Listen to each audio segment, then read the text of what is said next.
Well, 1 week into his term, the new U.S. president has managed to widen some eyes with his controversial decisions and often questionable comments. Already, EU officials are cautious, Chinese leaders anxious, Mexican officials disgruntled, and Muslims and minorities in the U.S. are worried as a result of only the first week of Trump's administration coming together, a ship which is seemingly moving in the direction of many of his shocking pledges made during the presidential campaign.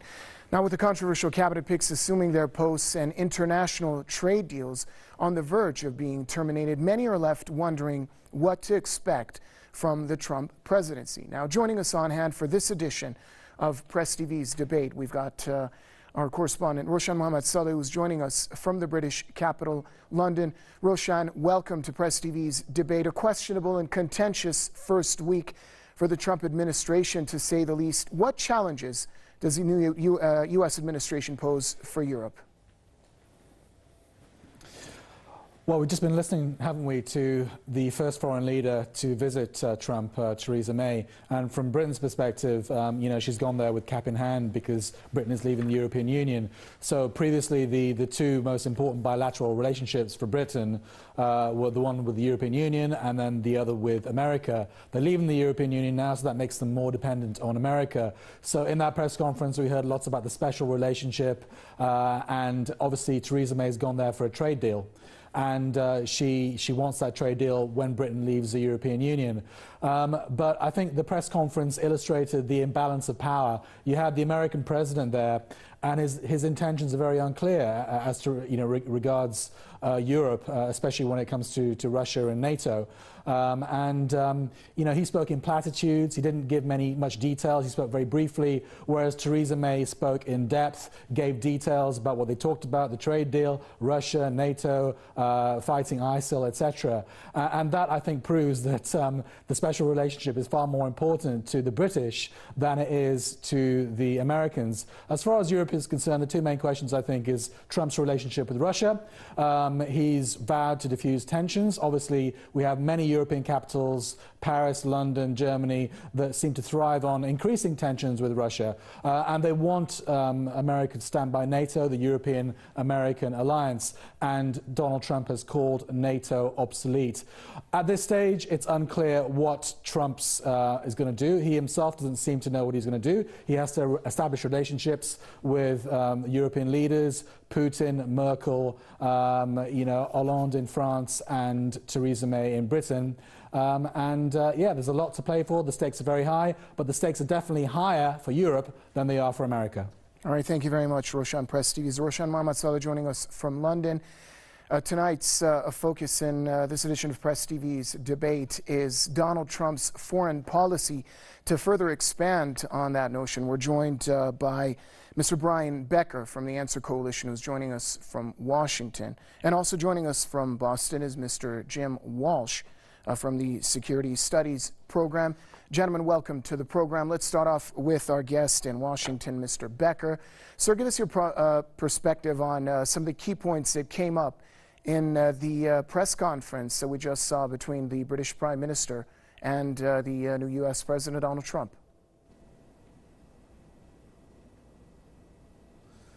Well, I think the most important thing about the press conference, and even more so about the visit itself, is that Theresa May needs this relationship, this special relationship with the United States now under the leadership of Donald Trump, much more than Donald Trump needs Theresa May or the UK. So there is a power imbalance between the two. Britain has been consumed by Brexit and what it will mean. Will it be a hard Brexit or a soft Brexit?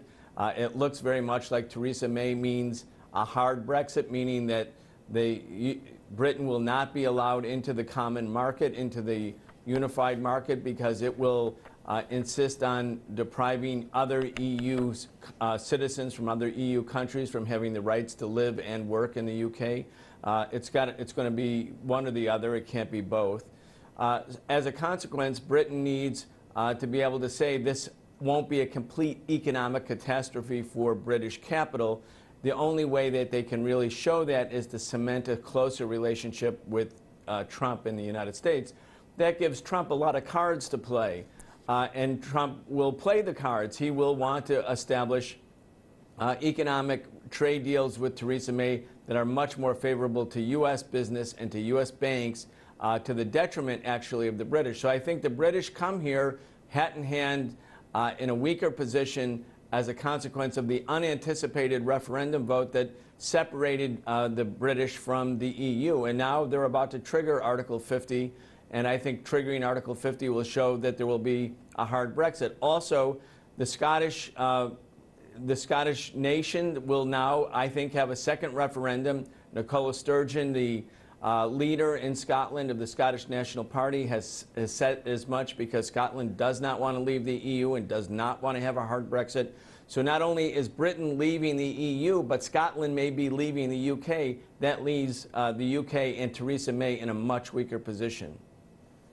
Let's cross over to our guest in Boston. Mr. Walsh, give us your analysis of the key points that were brought up in the joint press conference. Of course, the issue of NATO was brought up. The quote-unquote special relationship between the United States and the UK was touched upon, and also the issue of enhancing trade relations, not just with the UK, but also with the whole of Europe, was also an issue that was focused upon in the press conference as well. Well, I think if you looked at the Prime Minister's remarks prior to Mr. Trump taking office, she was already busy trying to nuzzle up to the president-elect, criticizing the Obama administration, supporting Mr. Trump in some of the more outrageous things he had been saying before he took office. And so I think she's bet heavily here. She's all in on Donald Trump. And I think for the reasons that your other guests and correspondent have suggested. But I think it's a dangerous bet on her part. Not only does she come from a somewhat weaker position, both politically and in terms of sort of geopolitical strength more generally, she's in a bit of a bind here. You know, I'm sure many in Britain wonder if this is going to be Tony Blair to George W. Bush all over again, whether she will end up his puppet or puppy or whatever the phrase was. And that's a dangerous position to be in. What makes it even more dangerous for her, I think. Mr. Becker, the issue with Mexico turned a notch more serious when the Mexican president canceled his U.S. trip. We've also heard Trump embracing that proposal, increasing a tax on imported goods to finance the construction of the infamous border wall. Do you think that Trump is treading in a path which will potentially lead to damaging ties with Mexico? Yes, I definitely do. I think that what Trump did this last week is amazing when you think about it. The Enrique Peña Nieto, the president of Mexico, sent his foreign minister, who calls himself a personal friend of Donald Trump and a personal friend of Jared Kushner, Donald Trump's son-in-law and senior White House advisor.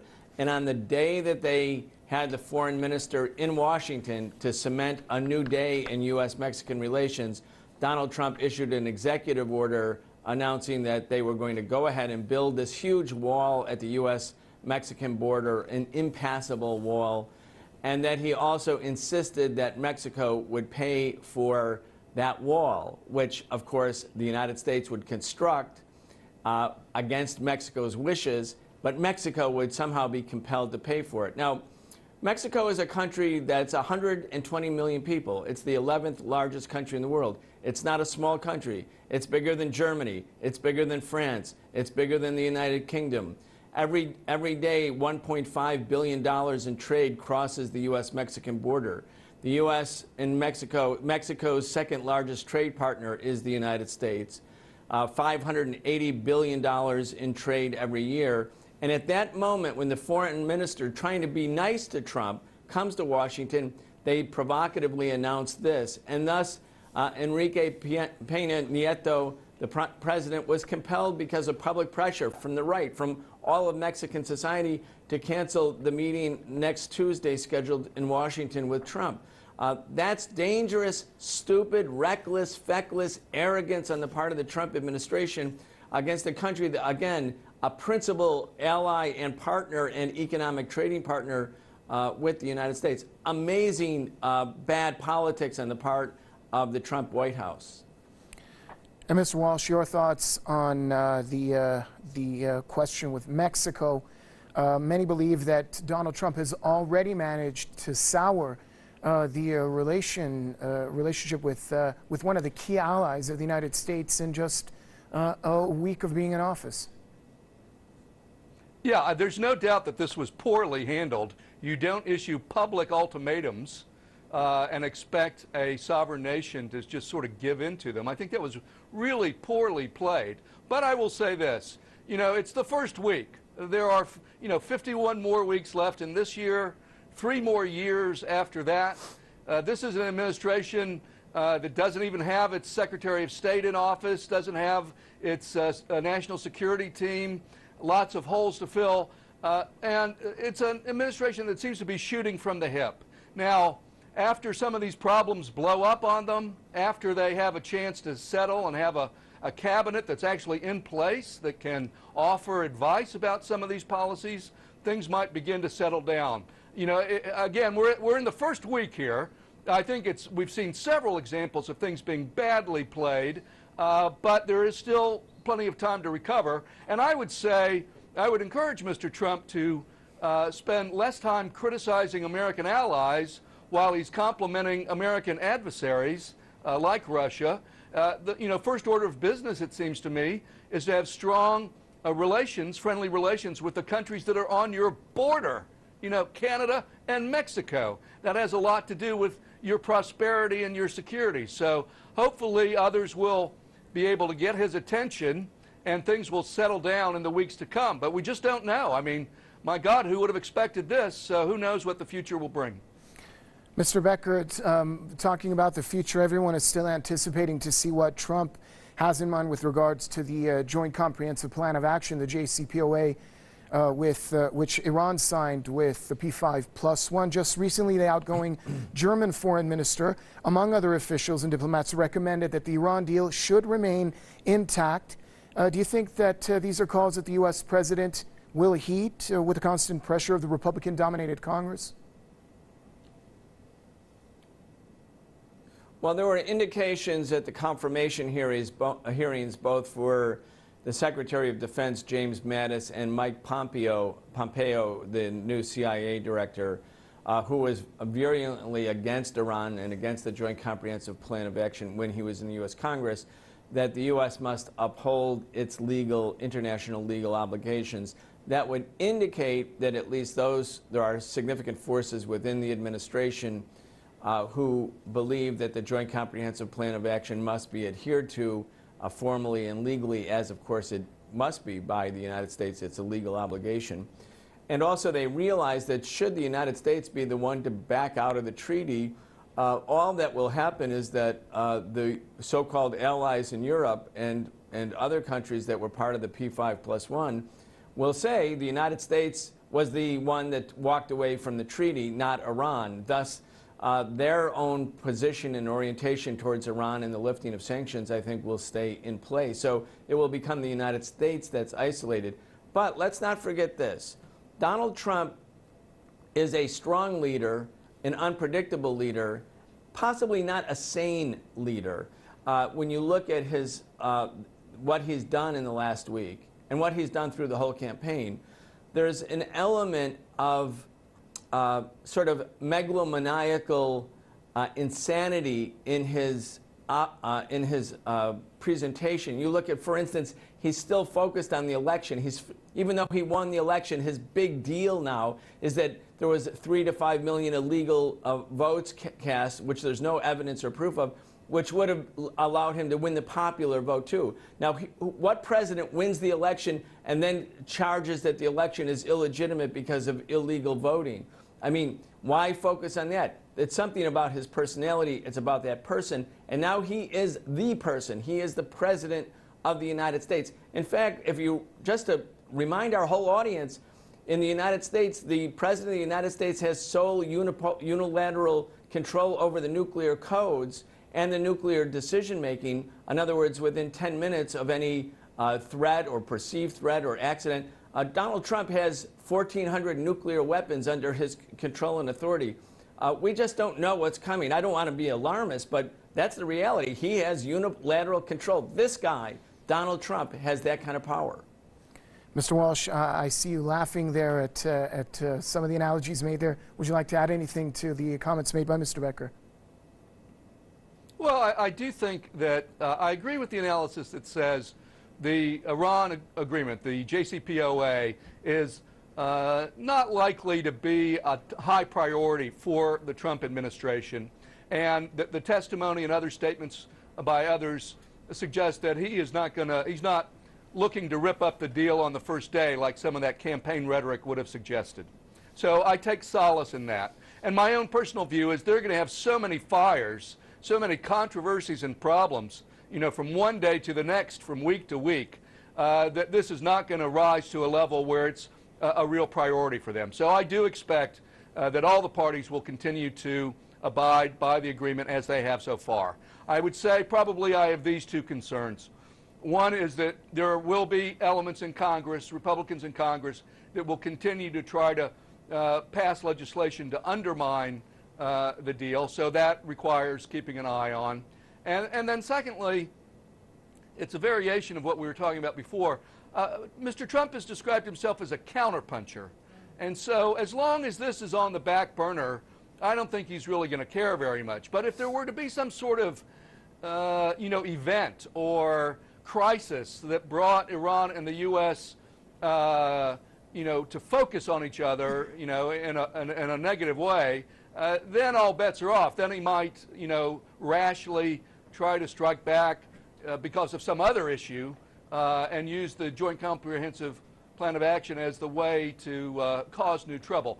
I'm not predicting that. I'm just saying that that's one of the scenarios. But I think all things considered, this is not where Mr. Trump's priorities are, and hopefully we'll let sleeping dogs lie and never have to really deal with this.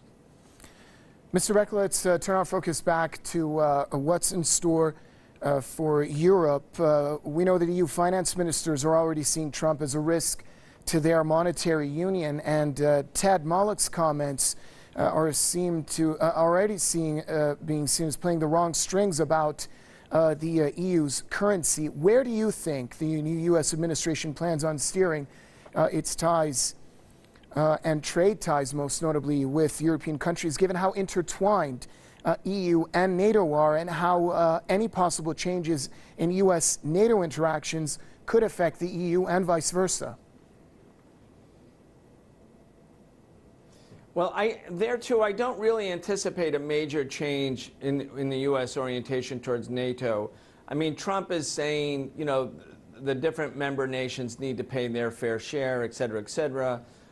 He says it's obsolete, which, obviously the Warsaw Pact disappeared 25 years ago, so NATO has been constantly searching for some self-justification for its continued existence. That part is true. And the difference with Trump is he says he wants better relations with Russia, which of course would be welcome given how dangerous the relations with Russia have become under the last stage of the Obama administration, and as was evidenced by Hillary Clinton's awful orientation towards Russia.